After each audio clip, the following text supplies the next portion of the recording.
계속해서 전해드리고 있습니다. 법원이 체포방해 혐의 등을 받는 윤석열 전 대통령에게 징역 5년을 선고했습니다. 네, 재판부는 형의 대부분을 유죄로 인정했고 죄질이 매우 좋지 않다, 비난받아 마땅하다며 윤 전 대통령을 강하게 질타하기도 했습니다.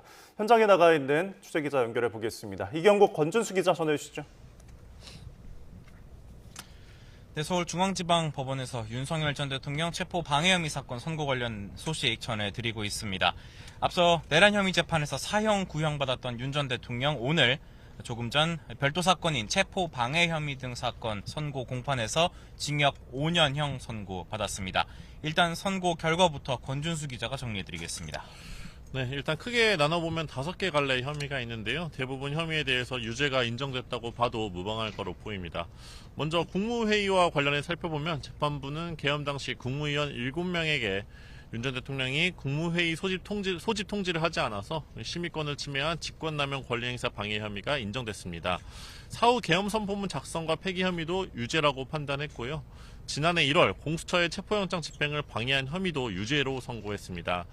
다만 일부 혐의가 무죄로 판단됐는데요. 안덕근 전 산업부 장관 등 2명의 국무위원은 회의에 참석은 못했지만 소집 연락을 받았었던 만큼 심의권 침해가 인정되기는 어렵다고 봤습니다. 외신에 허위 보도 자료를 배포하도록 지시한 혐의와 사후 계엄 선포문을 행사했다는 혐의에 대해서도 무죄 판단이 내려졌는데요. 재판부는 이 같은 내용을 종합해서 윤 전 대통령에게 징역 5년을 선고했습니다. 네, 재판부 윤석열 전 대통령 행위와 태도를 강한 어조로 비판하기도 했습니다. 백대현 부장판사, 먼저 국무위원 심의권 침해와 관련해서 윤 전 대통령이 권한을 독단적으로 남용했다고 판단했습니다. 국무회의 심의는 국가 긴급권의 오남용을 막고 독단을 견제하기 위해서인데 그럼에도 불구하고 일부 국무위원에게만 소집을 통지해서 헌법과 법률을 위반했던 겁니다. 또 계엄 선포에 관한 사전 부서가 적법하게 이루어진 것처럼 허위 문서 작성에도 가담했다고 판단했습니다. 체포 방해를 지시한 행위에 대해서도 법질서 존중을 저버리고 경호처 소속 공무원들에게 체포영장 집행 저지, 증거 인멸을 시키는 등 일신의 안위 그리고 사적인 이익을 위해서 공무원들을 사실상 사병화했다고 판단을 했습니다.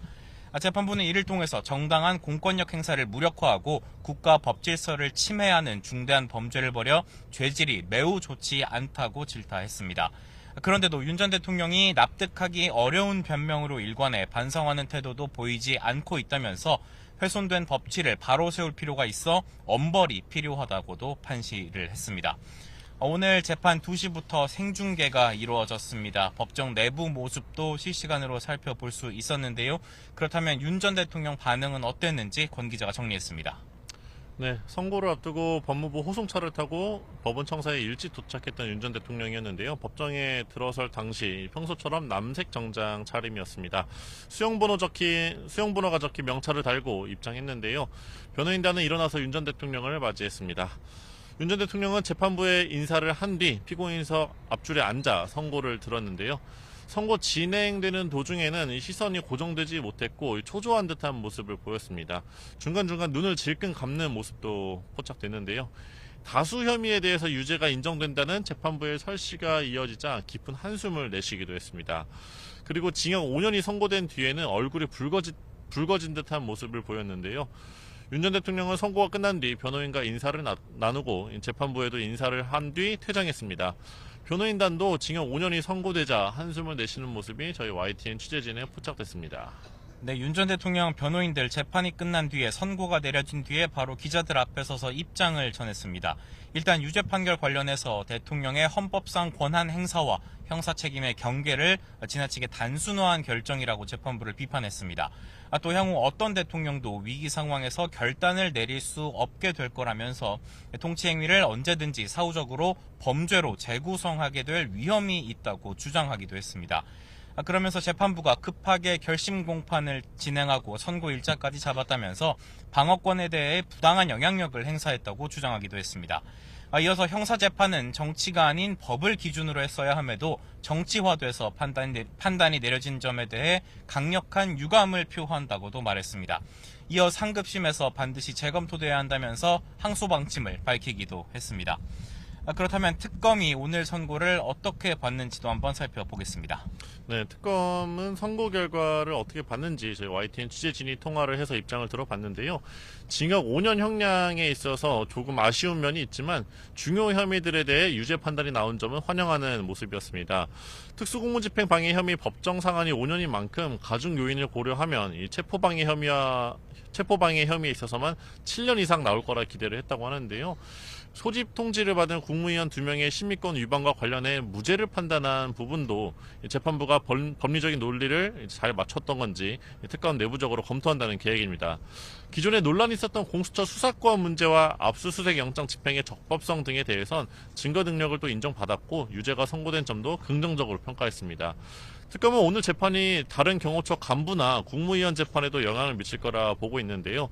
윤 전 대통령 내란 재판에 있어서도 이번 사법부의 판단과 태도가 크게 달라지지 않을 거라 예측했습니다. 이번 재판을 두고 항소 여부에 대해서는 내부 검토가 들어갈 예정입니다.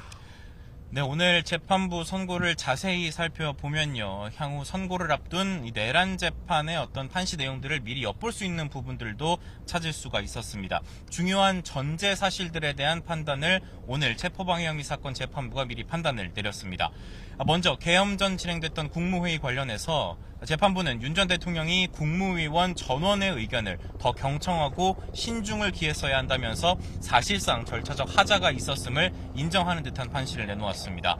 그리고 윤 전 대통령 측 앞서 체포 방해 혐의와 관련해서 공수처의 내란 혐의 수사권 문제를 거듭 지적한 바가 있습니다. 내란 혐의에 대한 공수처의 수사권은 존재하지 않는다는 주장이었는데 재판부 일단 직권남용 혐의에 대한 수사권 공수처에 있고 이에 대한 관련 사건으로서 공수처가 내란 혐의를 수사하는 건 역시 가능하다며 공수처의 수사권이 존재한다고 판시를 했습니다. 이 부분은 내란 혐의 재판에서도 주요 쟁점으로 다뤄졌던 부분이기도 합니다. 다만 재판부 앞서 비상계엄이 내란인지 아닌지 여부는 이번 사건의 쟁점이 아니라고 밝혔었는데 실제 오늘도 12.3 비상계엄에 대한 구체적인 성격은 규정하지 않는 모습이었습니다. 네, 비상계엄이 선포된 지 1년이 넘게 지나서 오늘 윤석열 전 대통령에 대한 사법부 첫 판단이 나왔습니다. 체포방해 등 혐의와 관련해서 대부분 유죄가 인정되며 징역 5년이 선고됐다는 소식 저희가 전해드리고 있습니다. 재판부의 판결 내용을 저희가 조금 더 분석을 해서 계속 시시각각 전해드리도록 하겠습니다. 상암동 스튜디오 나와주십시오.